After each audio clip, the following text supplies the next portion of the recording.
Hi friends, কেমন আছো? আশা করি খুব ভালো আছো। আমিও ভালো আছি।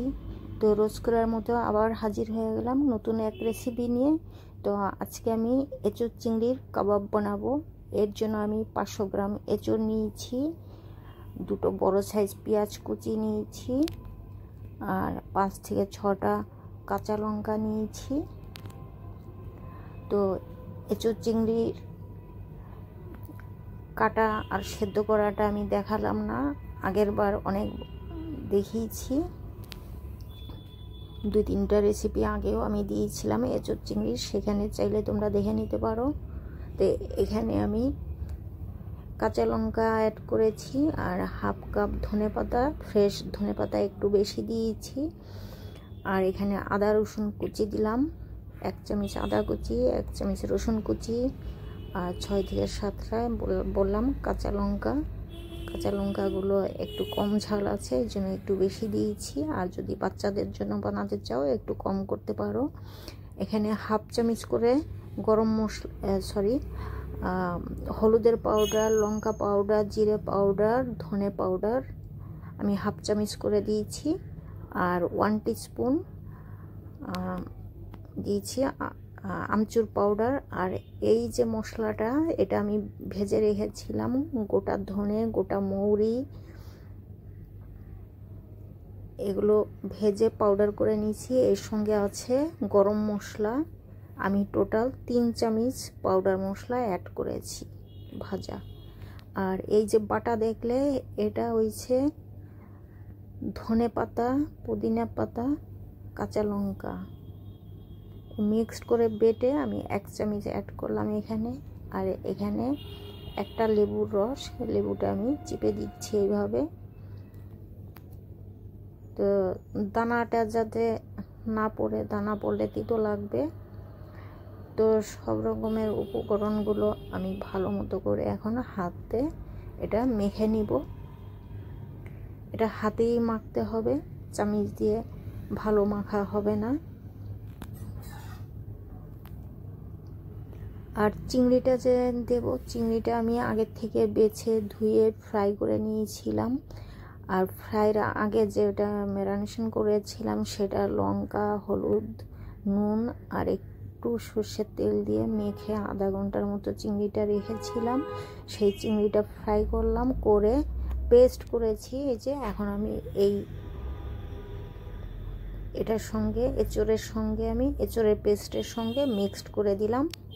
তো এটা খেতে অসাধারণ, একবার যে খাবে বারবার চেয়ে খাবে, এতটাই টেস্ট। আমরা তো এঁচোড় চিংড়ি অনেকবার খেয়েছি, কিন্তু কাবাব, কোপ্তা কারি এই ধরনের রেসিপিগুলো খুব কমই দেখতে পাই বা খুব কমই খাই, কারণ এগুলো একটু ঝামেলা ঘরের কাজ আছে, একটু সময় নিয়ে এই রেসিপিটা বানাতে হয়। তো আমারও সময় লেগেছিল, যার জন্য আমি কাটা, সেদ্ধ করা আর ধোয়াটা আমি দেখাইনি। তোমরা চাইলে আমার আগের ভিডিওতে দেখে নিতে পারো, যারা এঁচোড় কাটতে জানো না তাদের একটু হলেও কাজে লাগবে। তো এই তো মিশ্রণটা আমার রেডি হয়ে গেছে, এখন ভাজার পালা। আমি ভাজতে চলে যাব। এখানে আমি একটা ফ্রাই প্যান নিয়ে নিলাম, ফ্রাই প্যানটা গরম হলে এখন তেল দিয়ে দিব। এটা আমি রিফাইন্ড তেলে ভাজবো, তো তেল একটু বেশি লাগবে। আর একটা জিনিস আমি বলতে ভুলে গেলাম, বাইন্ডিংয়ের জন্য আমি 2টো বয়েল আলু অ্যাড করেছিলাম মিশ্রণটার সঙ্গে, তো সেটাও আমি দেখাতে পারিনি। এই যে বললাম, ভিডিওটা অনেকটাই বড় হয়ে যাবে, যার জন্য। আর এমনি তো কাবাব রেসিপি অনেকটাই টাইম নিয়ে করতে হয়, যার জন্য আমি শুরুটা দেখাইনি। তো তোমরা আমার ভয়েসটা ঠিক মতো শুনে যদি করতে চাও করতে পারো। খুব ভালো রেসিপি, একটু ইউনিক টাইপের বলতে পারো এটা। তো এই তো তেল গরম হয়ে যাওয়ার পরে আমি এখানে বল বানাইনি, এখানে যেরকম আমরা সমোসা পাকোড়া ভাজি ঠিক ওরকমভাবেই আমি তেলের মধ্যে ছেড়েছি, কারণ এটা বল হবে না। বল হলেও ভেতরে এটা ভাজাটা ভালো হবে না, যার জন্য ভেতরটা যেন খুব ভালো হয়, উপর থেকে ক্রাঞ্চি, ভেতর থেকে খুব সফট, এমনটাই যেন হয়, যার জন্য আমি পাকোড়ার মতো এটা ভেজে নিচ্ছি। তো আমি সবগুলো দিয়ে দিয়েছি, আমার একটাও এখানে ভাঙবে না।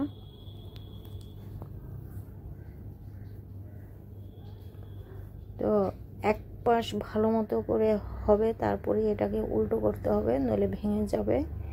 তো যাতে না ভাঙে সেটাই আমি এখানে দেখাচ্ছি। তোমরা একটু যদি ভালো মতো করে খেয়াল করে দেখো বুঝতে পারবে, আমার একটাও ভাঙেনি এখানে।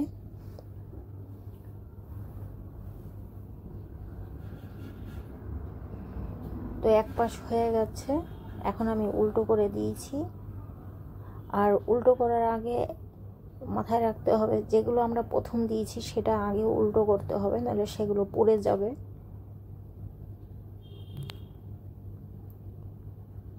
তো আমি একটা একটা করে সবগুলো এরকম উল্টো করে দিচ্ছি। এটা খুন্তি দিয়েই উল্টো করতে হবে, অন্য চামিচ দিয়ে হবে না।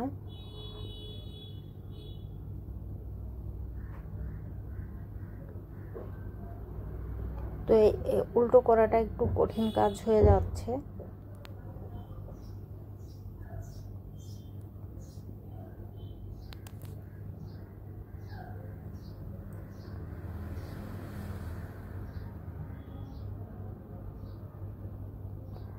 তো এটা আমি ডুবো তেলে ভাজিনি, ডুবো তেলে ভাজলে অতটা টেস্ট লাগবে না।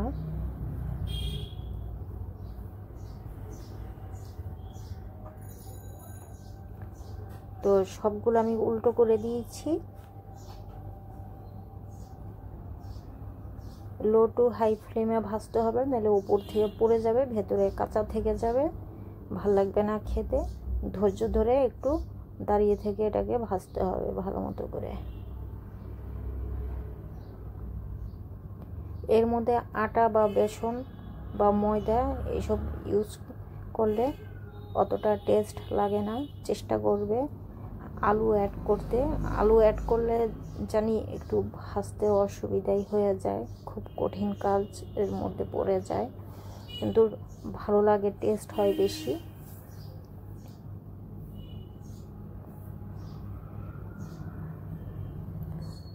আর চিংড়ি মাছটা এই যে বললাম আমি কিভাবে দিয়েছিলাম, আরেকবার বলে দিচ্ছি। চিংড়ি মাছটা আমি কেটে ধুয়ে নুন, হলুদ, লঙ্কা আর একটু তেল দিয়ে ম্যারিনেট করে রেখেছিলাম আধা ঘন্টার মতো। তারপরে সেটাকে ফ্রাই করেছি তেলে।